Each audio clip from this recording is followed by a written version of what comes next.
Ladies and gentlemen, distinguished guests, Honorable Amit Shah ji, good morning. The India Today Conclave returns to New Delhi.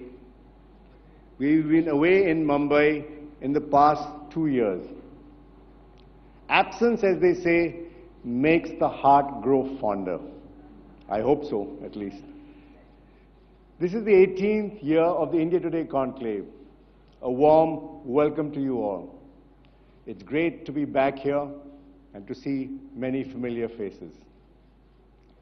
And as it transpires, we've arrived not a moment too soon. We're on the threshold of two major events that epitomize the conclave theme of hard choices. Early this week, the Prime Minister, Narendra Modi, made his hardest choice by launching an airstrike on terrorist targets in Pakistan in response to the Pulwama attack. It was the deadliest terror attack in the valley on our security forces, killing 40 CRPF Jawans. The terror group, Jaish-e-Mohammed, operating out of Pakistan, took responsibility for this diabolical act. It was a firm and audacious response by Prime Minister Modi. No such strike has been undertaken since 1971. It could not have been an easy decision. And given the kind of country Pakistan is. Pakistan is a bonsai democracy on the brink of bankruptcy. It is driven by the compulsions of the army. Truly, it is an army with a country, not the other way around. At every opportunity, they threaten us with nuclear weapons. This time, Prime Minister Modi called their bluff. India was careful to couch its attack as a non-military preemptive strike and reach out to the international community to create a diplomatic firewall around its right to respond to a grave provocation. But inevitably, the escalatory cycle has begun. We are already engaged in an air warfare at the LOC. Today, the situation looks grim and murky. As claims and counterclaims abound, both sides can be accused of propaganda and misguided rhetoric. Truth is a casualty. It is a dangerous confrontation between two nuclear-armed countries which could spiral out of control.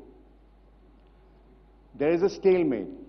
Pakistan says, let's talk, but India says it won't talk till Pakistan shows tangible evidence of dismantling their terrorist infrastructure.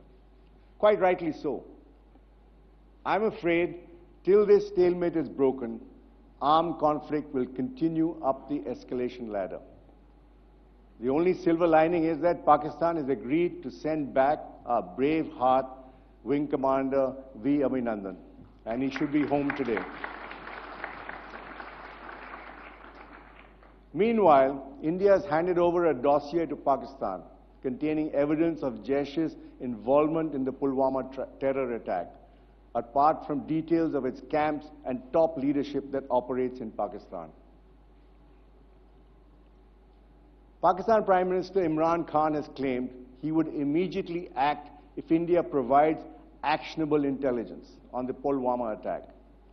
If Imran doesn't do so, it would justify any strong action that Prime Minister Modi may take in the coming days against terror groups, including the Jaish that Pakistan harbors. You must have read the newspapers today. Prime Minister's very clever but serious quip.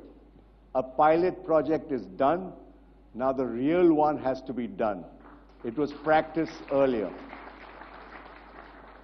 So, ladies and gentlemen, this dangerous confrontation is not over yet, in spite of the conciliatory noises being made by Pakistan. But let me say, war cannot be an end in itself. It is always a means. It should not be initiated by pressure of public opinion. Frankly, we cannot win with Pakistan. And actually, we don't need to. We need to know how to manage them. What we need is to neutralize their terrorist networks and what experts call a policy of routinely mowing the grass. Means don't let their terrorist networks grow. We need to apply sustained pressure. And the key word here is sustained, through all possible avenues, diplomatic, economic, and if necessary, sub-conventional warfare. This is a long haul, but we must do it if we are to avoid more Pulwamas. I don't think Pakistan will change his devious ways because of our strikes or LOC firings. Most importantly, we need to win the hearts and minds of the people of the valley and dissuade the Kashmiri youth from joining the path of militancy. At the moment, the more militants we kill, the more they multiply.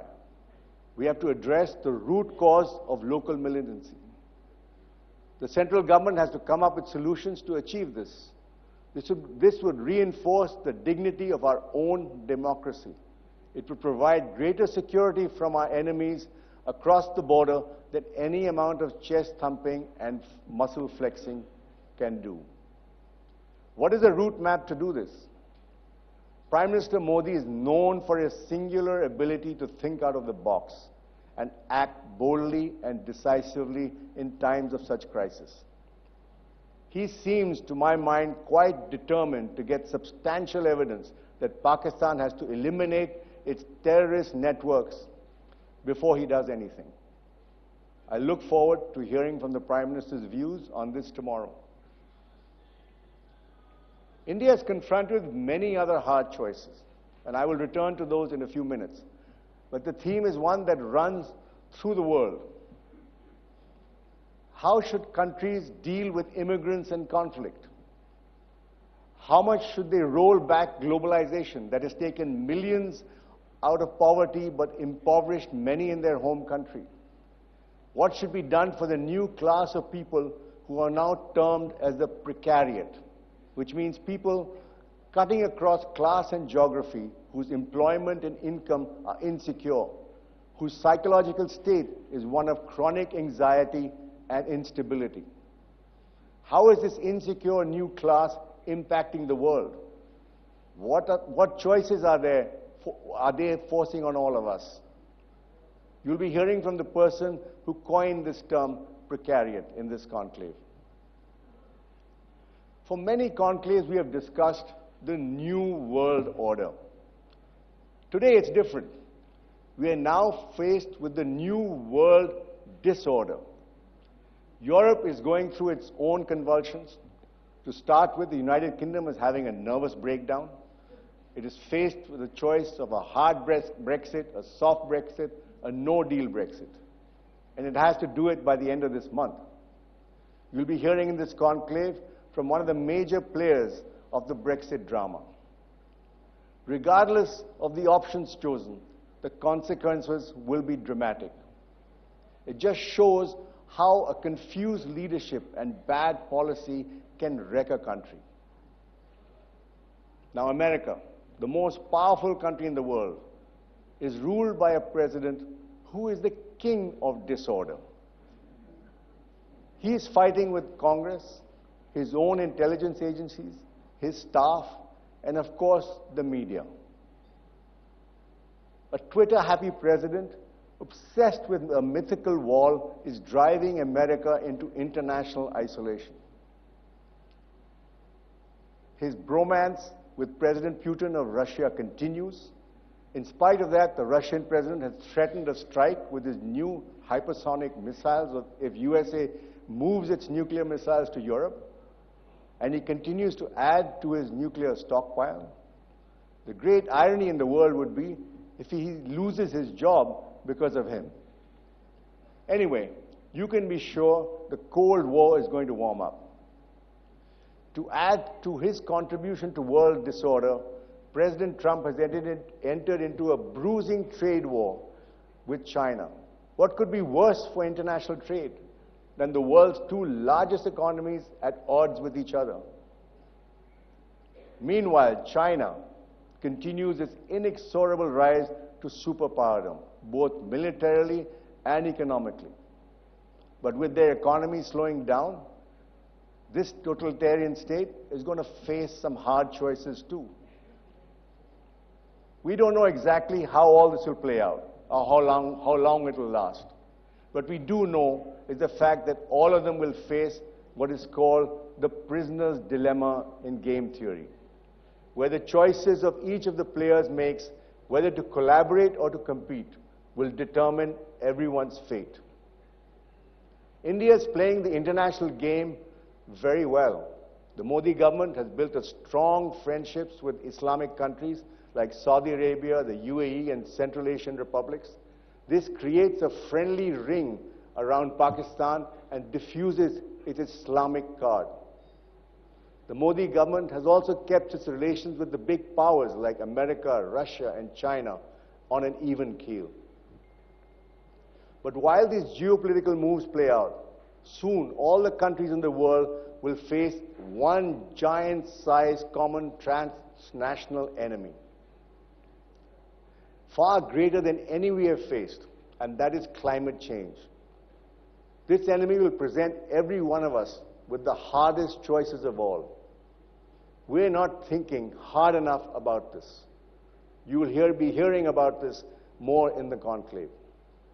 At back home, India has seen its own share of upheavals. Last year, it was the unprecedented sight of 4 senior-most judges of the Supreme Court holding a press conference to air their grievances. This year, we had the unedifying sight of the top brass of the nation's premier investigating agency fighting with each other. We've seen midnight swoops, overnight sackings, and transfers. Questions are also being raised about the independence of the RBI after the governor quit recently following months of disagreements. Farmers are on the streets protesting. Students are clashing with each other. Dalit activism is on the rise.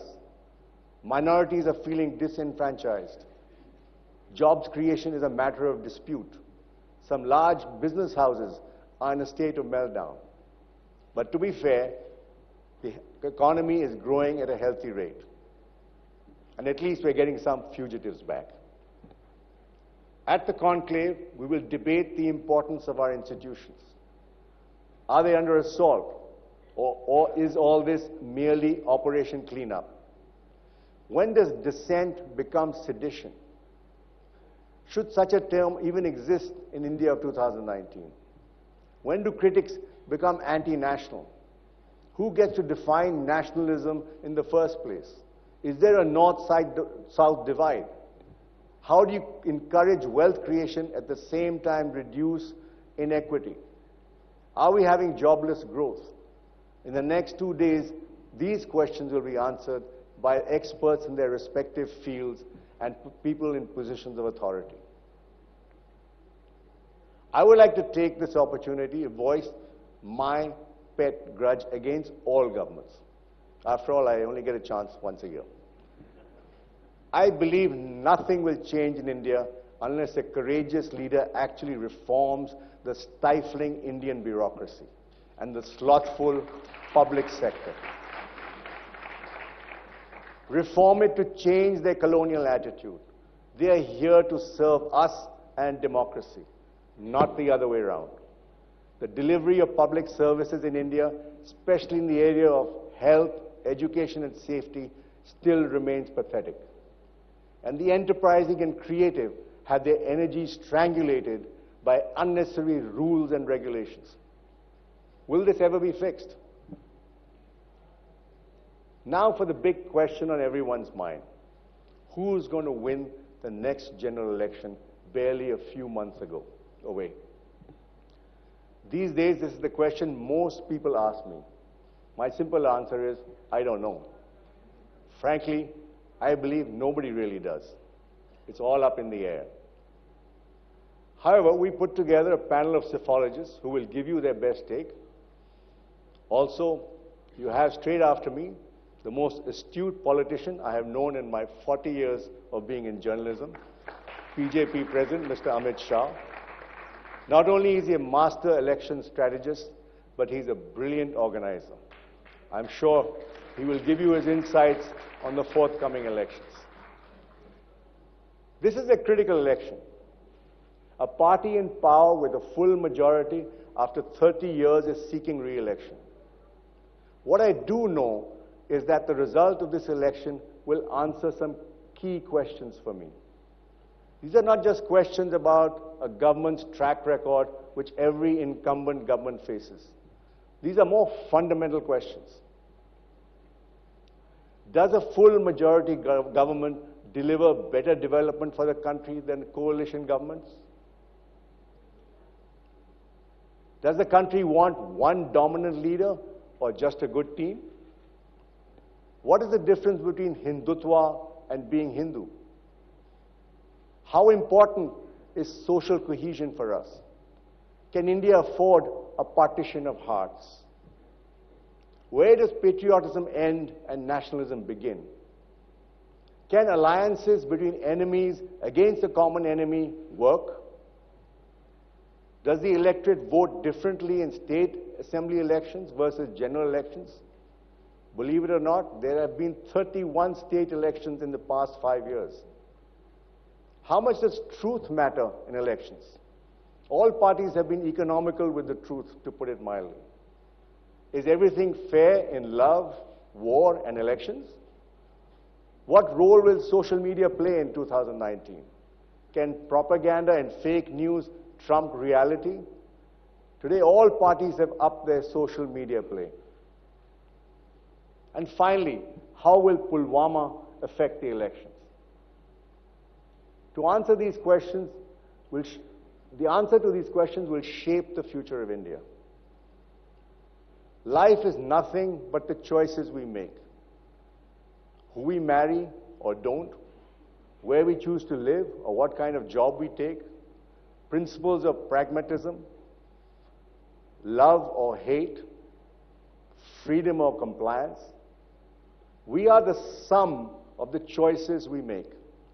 I believe our voting preference is one of our most crucial choices we make. It tells us who we are, and perhaps more important, who we want to be. Nobody has the God-given right to rule us in a democracy.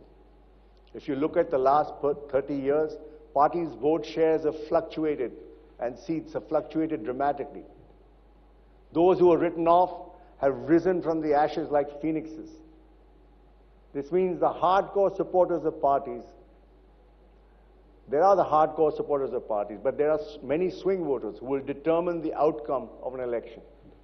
I suspect there are many of you sitting here like that. My wife Rekha is one of them. She changes her voting preference daily, sometimes hourly. I'm sorry, Rekha, that I brought you in, but it was just too good to miss. So when I come home in the evening, I don't ask her how you are. I ask her, who are you voting for? And it changes all the time.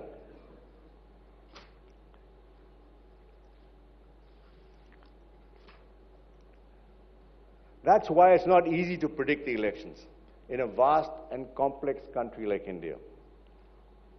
And this time, with the cobweb of alliances, makes it even more difficult. Our opinion polls show that major concerns have always been jobs, corruption, and inflation. Now to that, we must add national security. That apart, I hope at the end of this conclave, you will be better informed to make your choice. I would like to remind you what the visionary leader Nelson Mandela said. Make the choices that reflect your hopes, not your fears. So please, ladies and gentlemen, go out and vote when the time comes. Your future depends on it. And vote for your hopes. To all the leaders who may be present here or are watching this, there's just one thing I would like to say. Leadership defines a country. Have courage. Be the leaders we need you to be. Be worthy of our choices.